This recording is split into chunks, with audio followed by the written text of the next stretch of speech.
আসসালামু আলাইকুম। কয়দিন থেকে ফেসবুকে একটা জিনিস দেখতেছি, পরীর সন্তানের বাবাকে পরী কোথা থেকে সন্তান আসলো।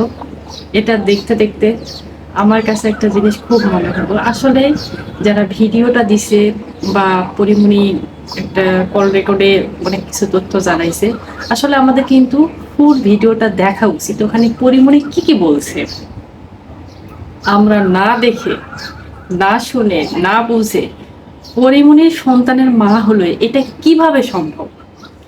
এটা নিয়ে কমেন্ট বক্সে একেবারে ভরপুর বাংলা ওয়াশ করতেছি।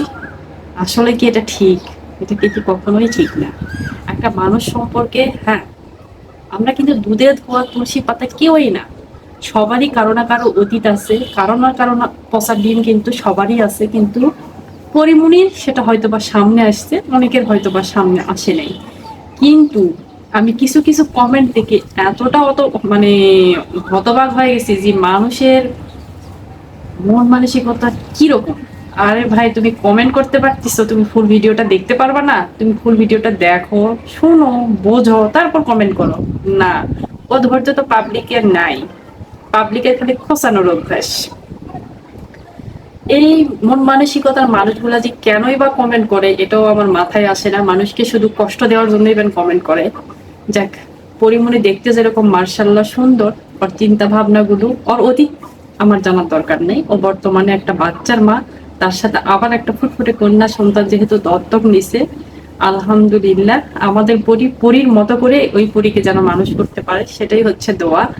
কিন্তু মানুষের এত চুলকানি, এত মানে উস্কে দিচ্ছে। আসলে ও তো একটা মানুষ, ও একটা মা, একটা বাচ্চাকে সে জন্ম দিছে, একা একা হাতে কিন্তু বাচ্চাটাকে মানুষ করতেছে। এটা সত্যি তাকে স্যালুট জানানো উচিত। অনেক পরিবারে আছে একসাথে অনেক জন মিলেও কিন্তু একটা বাচ্চা মানুষ করতেও হিমশিম খেয়ে যায়। সেখানে পরে কিন্তু রক্তের কেউ নাই, নিজের আপনজন মা বাবা ভাই বোন কেউ নাই।